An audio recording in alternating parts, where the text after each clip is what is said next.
Meanwhile, Senator Francis Escudero says the upper chamber should immediately come out with its committee report on the Mama Sapano investigation. He says this should be done simultaneous with the reports from the Board of Inquiry and other agencies that conducted investigations into the deadly clash.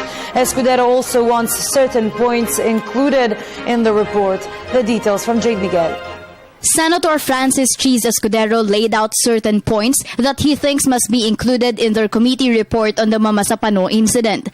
As the chairman of the Committee of Finance involved in the joint committee hearing, which conducted the Senate hearing on Mama Sapano incident, Senator Escudero enumerated the following factors the committee report must contain. Dapat tugunan, sagutin at talakayin ang mga sumusunod na paksa.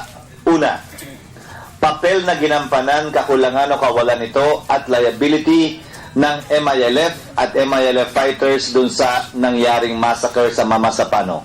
Pangalawa, yung papel na ginampanan, kakulangan din ito, liability ng PNP officials, partikular si General Purisima at General Napeñas, ng peace panel, partikular yung AJAG at yung ceasefire panel at yung OPAP na mismo. Pang-apat, ang AFP. At pang-lima, kung tama at kung may pagkukulang bang ginawa o nagawa si Pangulo Aquino kaugnay ng issue at massacre na ito.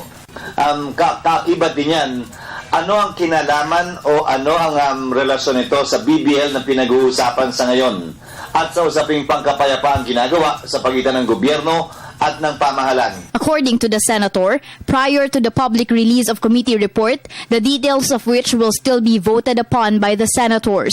The said report will be drafted by the lead committee, the Committee on Public Order and Dangerous Drugs, chaired by Senator Grace Poe. Para sa akin, sa lalong madaling panahon, dapat gawin yun nang hindi naman minamadali o nagiging reckless ang pag-draft ng committee report.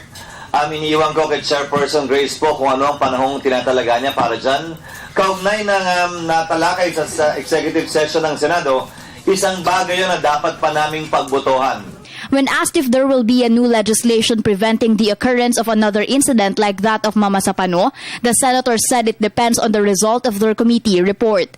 With regard to the Senate getting the side of President Aquino on the incident, he said that to date, there are no efforts seeking for his view on the matter and that the information they gathered from the hearings and executive session seems enough to determine the role of the President on the operation.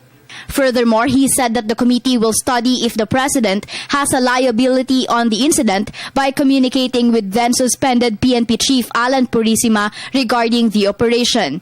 However, the senator added that the said act by the president neither qualifies as an impeachable offense nor it is stated in the law that such action entails sanctions. For the People's Television, this is Jade Miguel reporting.